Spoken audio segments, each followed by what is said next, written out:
Evening. आज के इस लेक्चर में हम ज्योग्राफी के मैप वर्क 12th क्लास के related topic areas under human activities like S primary activities के अंदर जो एरियाज़ हैं उनको डिस्कस करने जा रहे हैं। वीडियो शुरू करने से पहले मैं आपको इस चैनल के बारे में थोड़ी सी इन्फॉर्मेशन देना चाहता हूँ। ये चैनल 10th क्लास ऑनवर्ड्स बच्चों के लिए उनके डाउट्स, उनकी जो टॉपिक के साथ रिलेटेड जो भी कुछ क्वेरीज हैं उनको क्लियर करने के लिए बनाया गया है। इसमें बच्चों को हर पॉसिबल वे में और एक अच्छी टेक्निक और मेथडोलॉजी के साथ हिंदी मीडियम में हर टॉपिक को डिस्कस किया जाएगा।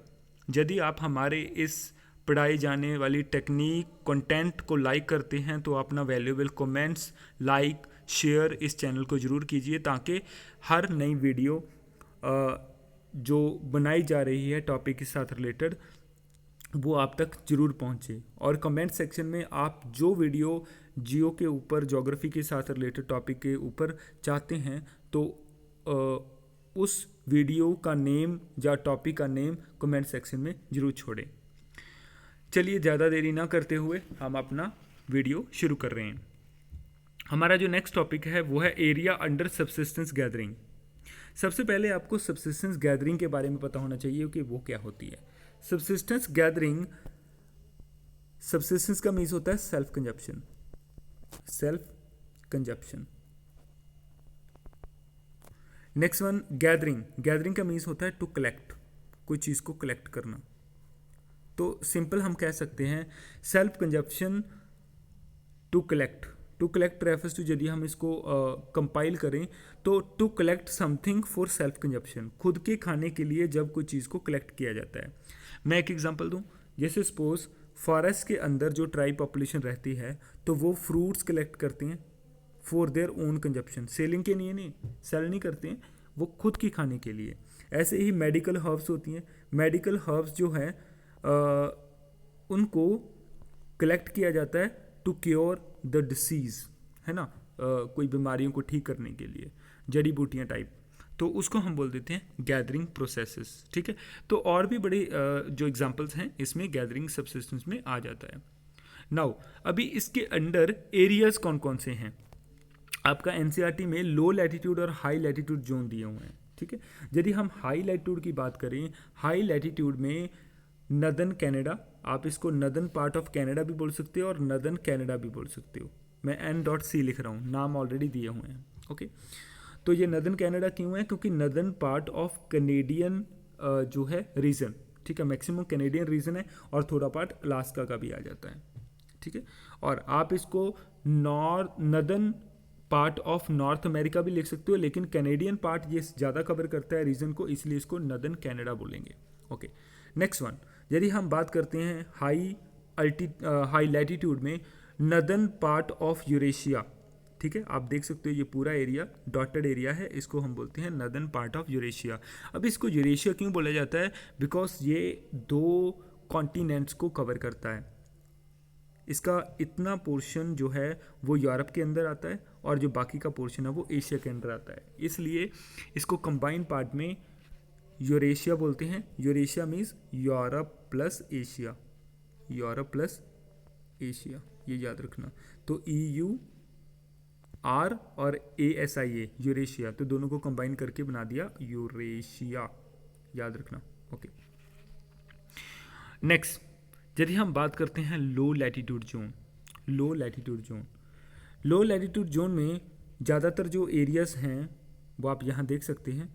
लो लैटिट्यूड जोन्स में यहाँ पे जो लाइन है, यहाँ पे है इक्वेटर लाइन, आप यहाँ देख सकते हो, इस एरियाज में यहाँ से पास करती है इक्वेटर लाइन 0 डिग्री। ओके, तो इक्वेटर का जो लैटिट्यूड डिग्री है वो 0 है, इसलिए इसको लो लैटिट्यूड बोलते हैं।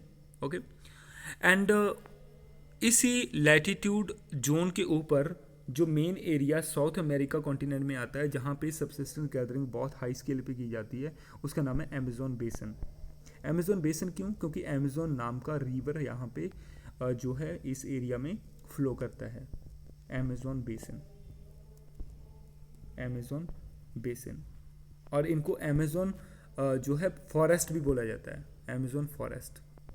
ओके, अमेज़न बेसन मीन्स वो एरिया जो अमेज़न रिवर के द्वारा इरीगेट किया जाता है। ठीक है, तो ये काफ़ी डेंस फॉरेस्ट एरिया है, और जहाँ फॉरेस्ट एरिया होगा वहाँ पे गैदरिंग होना लाजमी है। ओके, आगे यदि हम बात करते हैं इक्वेटर के थोड़ा सा नॉर्थवर्ड जो एरिया आता है वो है ट्रॉपिकल एरिया। ठीक है, मैंने क्लाइमेटिक जोन का एक वीडियो बनाया था जिसमें डिफरेंट क्लाइमेटिक जोन को दिया हुआ है। आप वहाँ पे देख सकते हैं डिफरेंट क्लाइमेटिक जोन कितने पार्ट में हम उनको डिवाइड कर सकते हैं। और नदन साइड जो है इक्वेटर के, तो वो एरिया का हम बोल सकते हैं एरिया उसको ट्रॉपिकल, नॉर्दर्न और सदर्न हम कह सकते हैं। ठीक है, इक्वेटर के जो नॉर्दर्न और सदर्न वाला पार्ट है उसको बोलते हैं ट्रॉपिकल रीजन। और ये जो एरिया आपको यहाँ पे दिया हुआ है इसको हम बोलेंगे ट्रॉपिकल अफ्रीका। ट्रॉपिकल, एक चीज़ मैं और बता दूं, इस ट्रॉपिकल अफ्रीका के अंडर, इस ट्रॉपिकल अफ्रीका को एक तो जोन वाइज हम डिवाइड कर सकते हैं, और इसका नेक्स्ट नेम इसको बोल सकते हैं जेरे बेसन। जेरे बेसन। उसी तरीके से जैसे साउथ अमेरिका में यहाँ पे ब्राज़ील वाले रीजन में अमेज़न रिवर है, यहाँ पे एक रिवर है अमेज़न, सॉरी जेरे, तो वो जेरो रिवर जो है वो इस एरिया को इरीगेट करता है, और वहाँ पे फॉरेस्ट एरिया काफ़ी ज़्यादा है जिनको ट्रॉपिकल फॉरेस्ट रीजन बोलते हैं। एंड वहाँ पे गैदरिंग एक्टिविटी होना लाजमी है। और नेक्स्ट वन, यदि हम बात करें एशिया का, ये तो नॉर्थ ईस्ट रीजन इंडिया का है, प्लस यदि हम एशिया के पॉइंट ऑफ व्यू से इसका लोकेशन देखें, आप पूरा ये एशिया पार्ट है यहाँ पे इसकी देखें, तो ये आप नदन, सदर्न, ये वेस्ट और ये ईस्ट। ठीक है, तो ये ऑलमोस्ट साउथ ईस्ट एशिया का टाइप आ जाता है, south east. Okay, south east region है जिसमें नॉर्थ ईस्ट पार्ट इंडिया का ये दिया हुआ है यहाँ पे, उसके बाद म्यांमार, लाओस, कंबोडिया, वियतनाम, उनके पार्ट ये दिए हुए हैं। ठीक है, एरियाज दिए हुए हैं, और मलेशिया, सिंगापुर का कुछ रीजन दिया हुआ है, पापुआ गिनी का दिया हुआ है। तो ये कुछ एरियाज साउथ ईस्ट में पड़ते हैं, लेकिन पापुआ गिनी ऑस्ट्रेलिया कॉन्टिनेंट में पड़ता है। और लेकिन हम एक यदि रीजन का नाम लिखें तो वो साउथ ईस्ट एशिया होगा। ठीक है, okay. Northern fringe of Australia, northern fringe of Australia भी जो सदर्न ऑफ द इक्वेटर जो है, southern side of the equator मिलता है आपको नीचे इक्वेटर के। और इसको फ्रिंज क्यों बोलते हैं? फ्रिंज मीन्स है टिप। ठीक है, एक छोटा सा जो फ्रिंज है, टिप हम कह सकते हैं, पार्ट है। एंड इसलिए इसको नदर्न फ्रिंज ऑफ ऑस्ट्रेलिया बोला जाता है, जो गैदरिंग के अंडर ही आता है, सबसिस्टेंस गैदरिंग के अंडर आता है। एक चीज़ और, यदि आपने थोड़ा गैस भी लगाना हो कि नदर्न पार्ट ऑफ कनाडा और नदर्न पार्ट ऑफ जो यूरेशिया है, ये एरिया गैदरिंग में क्यों इंपॉर्टेंट है? क्योंकि बच्चे यहाँ पे मिलते हैं कॉन्फ्रियस फॉरेस्ट, हाई एल्टीट्यूड के ऊपर कॉन्फ्रियस फॉरेस्ट। और जहाँ पे फॉरेस्ट एरिया होगा, मैंने आपको पहले बता दिया, वहाँ पे ट्राइबल रीजन होगा, और ट्राइबल जो पीपल हैं वो ज़्यादातर सबसिस्टेंस गैदरिंग ही करते हैं, क्योंकि गैदरिंग के लिए फॉरेस्ट ज़रूरी हैं, और जहाँ पे फॉरेस्ट अवेलेबिलिटी होगी उस एरिया में आप गैदरिंग एक्टिविटी बहुत हाई स्केल के ऊपर कर सकते हो। ठीक है, तो होप ये प्लेसेस आपको क्लियर हो गई होंगी। चलिए हम अपनी नेक्स्ट प्लेसेस पे चलते हैं। Area under nomadic herding. सबसे पहले नोमैडिक हर्डिंग होता क्या है ये आपको पता होना चाहिए।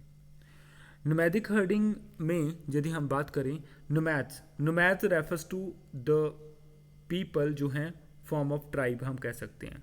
ठीक है, who are not permanent settler, जो लोग परमानेंट सेटलर नहीं होते उसको हम नोमैड्स बोलते हैं। Permanent settler means suppose a area to be, वो कंटिन्यूसली मूव करते हैं एक एरिया से अनदर एरिया में, और किन के साथ? अपने एनिमल के साथ। आपने देखा होगा जैसे गुज्जर हैं, बरकवाल्स हैं, भील्स हैं, गदीस पीपल हैं इंडिया में, तो वो कंटिन्यूसली मूव करते हैं, क्योंकि उनका मेन काम क्या होता है? उनका मेन काम क्या होता है? Domestication of the animal. ठीक है, और in search of food, water, है ना, पानी और क्लाइमेट सूटेबल की रिक्वायरमेंट के लिए वो कंटिन्यूसली मूव करते रहते हैं एक एरिया से अनदर एरियाज में। ओके, अभी नोमैडिक हर्डिंग के अंदर कौन सा रीजन आता है? एक चीज़ याद रखना, हर्डिंग का मीन्स होता है domestication. Herding refers to domestication, किसी चीज़ को डोमेस्टिकेट करना, है ना, डोमेस्टिकेशन।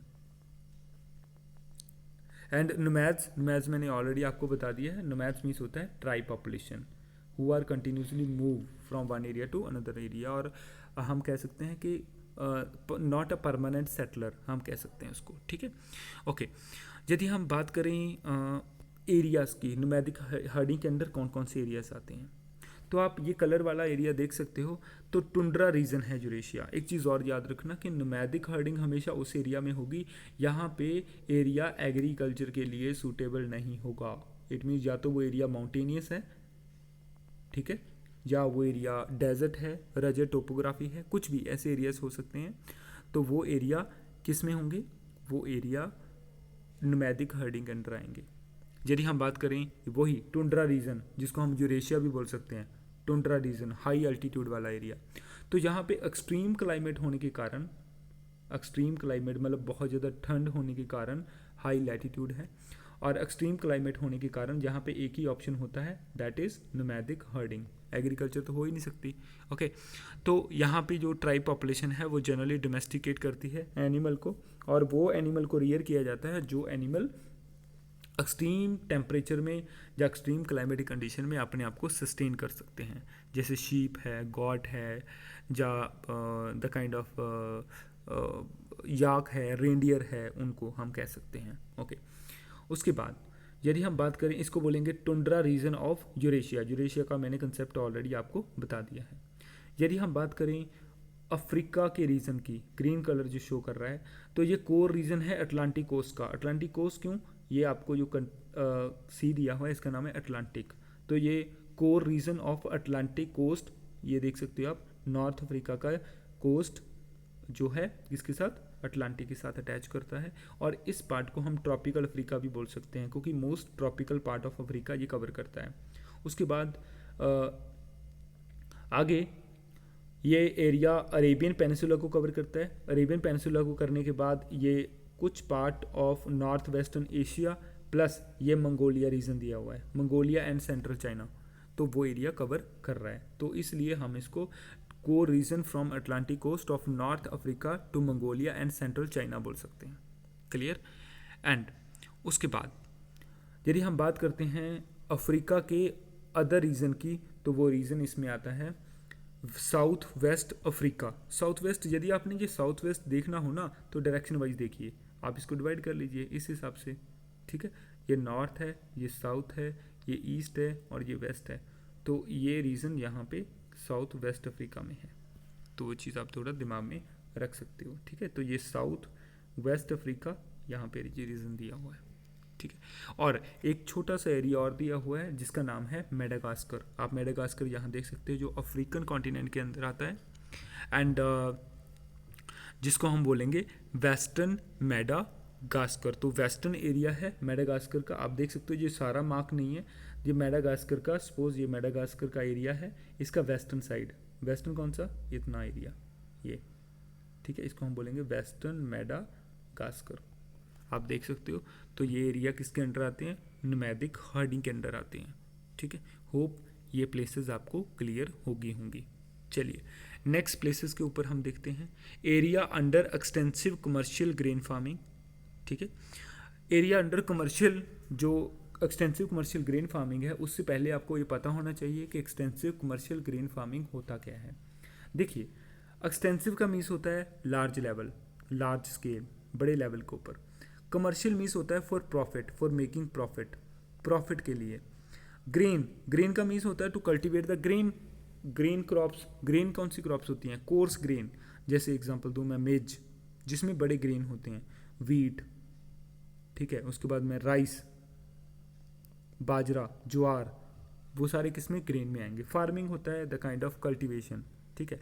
तो सिंपली हम कह सकते हैं, यदि हम इसका मीनिंग कंपाइल करें, कि एक्सटेंसिव कमर्शियल ग्रेन फार्मिंग एक ऐसी फार्मिंग है जिसमें हम ग्रीन क्रॉप्स को और कोर्स ग्रेन को बड़े लेवल के ऊपर कल्टीवेट करते हैं प्रॉफिट पर्पस के लिए, इट मीन्स सेल करने के लिए।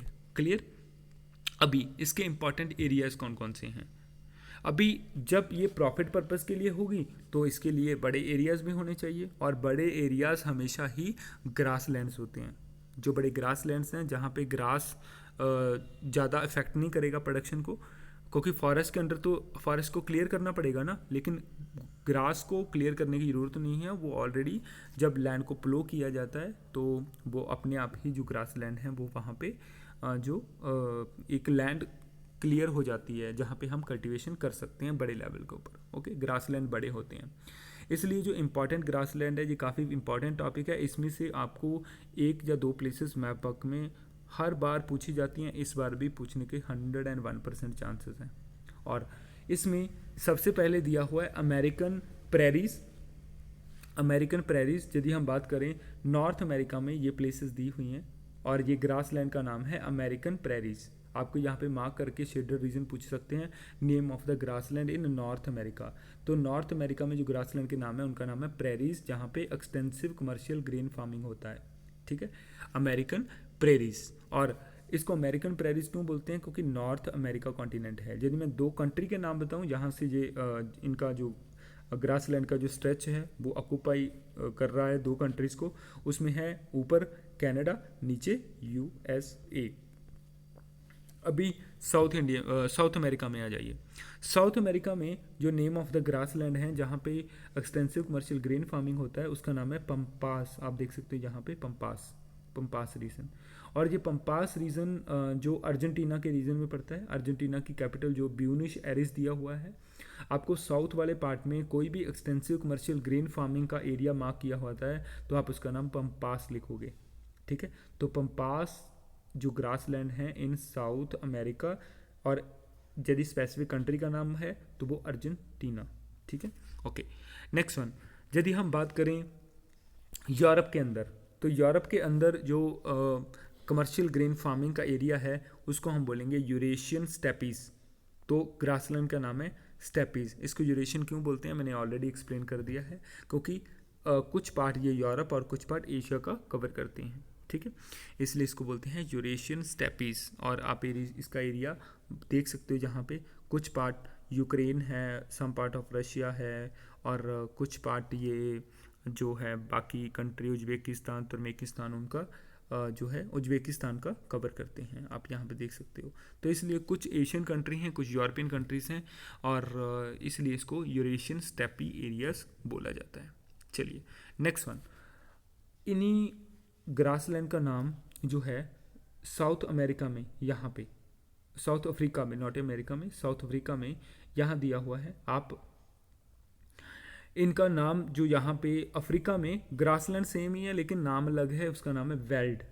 VELDTS भी दिया होता है, VELDTS भी दिया होता है, और VELDS भी दिया होता है। तो वेल्ड्स हम बोल सकते हैं। अफ्रीका में वो ग्रासलैंड है जहाँ पे एक्सटेंसिव कमर्शियल ग्रेन फार्मिंग किया जाता है। ओके, नेक्स्ट वन, यदि हम बात करें ऑस्ट्रेलिया में, ऑस्ट्रेलिया में इस प्लेसेस का नाम और ग्रासलैंड का नाम जो है डाउन्स ऑफ ऑस्ट्रेलिया है। तो name of the grassland downs in Australia. Okay, जहाँ पे ये एक्सटेंसिव कमर्शियल ग्रेन फार्मिंग होता है। यदि मैं इस एरिया के बारे में आपको बताऊं तो आपको डायरेक्शन वाइज भी आप देख सकते हो। तो वेस्टर्न कोस्ट है ऑफ ऑस्ट्रेलिया और south eastern coast of Australia में ये एरिया दिया हुआ है। ओके, और सेमी ग्रासलैंड जो हैं वो न्यूजीलैंड में दिए हुए हैं जहाँ पे एक्सटेंसिव कमर्शियल ग्रेन फार्मिंग होती है। उनका नाम है Canterbury, CANTEBURY, Canterbury plain of New Zealand, यहाँ पे ये एक्सटेंसिव कमर्शियल ग्रेन फार्मिंग होता है। एक एरिया और है जो इसमें मार्क नहीं किया हुआ है लेकिन मैं यहाँ पे मार्क कर रहा हूँ, वो एरिया है सेंट्रल अमेरिका, मतलब मैक्सिको के अंदर, और कुछ पार्ट ये यहाँ पे कवर करता है वेनेजुएला, ये पार्ट को। और इनका नाम और ये पूरा जो एरिया यहाँ दिया हुआ है सेंट्रल अमेरिका का, यहाँ पे जो ग्रासलैंड के नाम है इनका नाम है ललानोस, LLNOES, ललानोस। आप उसका नाम लिख सकते हो, ललानोस। आल्सो जो है एक ग्रासलैंड है जो कमर्शियल एक्सटेंसिव ग्रेन फार्मिंग के लिए काफ़ी ज़्यादा इम्पॉर्टेंट है। और ये सारी प्लेसेस काफ़ी इंपॉर्टेंट हैं आपको मैप वर्क में, 12th क्लास के मैप वर्क में, और ग्रेजुएशन में भी इनका काफ़ी ज़्यादा रोल है। यदि आपको एग्रीकल्चर चैप्टर जो दिया हुआ है ग्रेजुएशन लेवल में, जो बच्चे जियो ऑनर या बाकी जो स्टडीज़ मास्टर लेवल्स की भी कर रहे हैं, और तो ये प्लेसेस काफ़ी इंपॉर्टेंट हैं, आपको पता होनी चाहिए। ठीक है। और इसके रिगार्डिंग कोई भी मैप वर्क में क्वेश्चन आपको आ सकता है। होप आपको ये टॉपिक समझ में आया होगा। आज के लिए इतना ही। Thank you so much.